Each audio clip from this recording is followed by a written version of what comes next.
ભાવનગર નાગરિક સહકારી બેંક દ્વારા લાંબા સમયથી લોન કરજ બાકી ધરાવતા આસામીઓની મિલકતો સીલ કરવાની કાર્યવાહી હાથ ધરવામાં આવી છે, જેના કારણે કરજદારોમાં ફફડાટ ફેલાયો છે।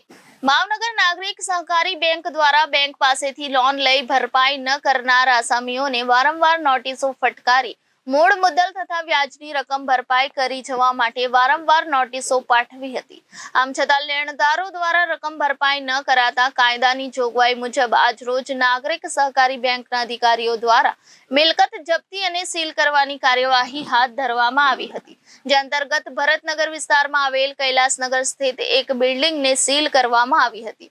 એ જ રીતે શહેરના ઘોઘા રોડ પર આવેલ રાજપૂતવાડામાં 2 મકાનોને સીલ કરવામાં આવ્યા હતા। આ અંગે વધુમાં અધિકારીઓએ જણાવ્યું હતું કે આગામી દિવસોમાં બાકી લેણદાર નિયત અવધિમાં લોનની રકમ તથા વ્યાજ સહિતની ચૂકવણી નહીં કરે તો મિલકતો ટાંચમાં લેવા સાથે સાથ જપ્તી અને સીલ કરવાની કાર્યવાહી હાથ ધરવામાં આવશે।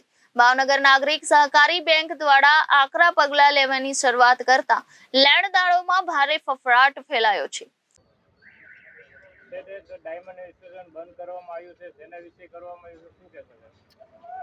હીરા બજાર આજે બંધની જાહેર કરીને સજ્જડ બંધ છે। આપ જોઈ શકો છો, એનું કારણ એવું છે, 2 દિવસ પહેલા ફાયર ઓફિસર દ્વારા હીરાના વેપારીઓ ઉપર ખોટી ફરિયાદ દાખલ કરવામાં આવી।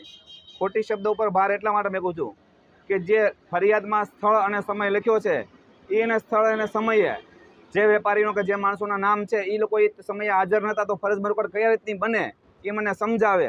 અને ખોટી ફરિયાદ કરી છે એ અધિકારી અમે કાયદેસરના પગલાં લ્યો અને પદ ઉપરથી દૂર કરો, એ અમારી માંગણી છે।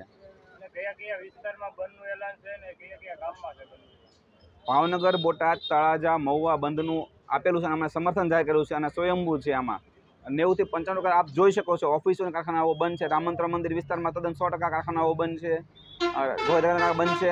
ઘણી જગ્યાએ ટૂંકમાં 100% કારખાનાઓ પણ ઓફિસની સાથે બંધ રાખેલા છે। આગામી સમયમાં આ તો પ્રતિક બંધનું એલાન હતું।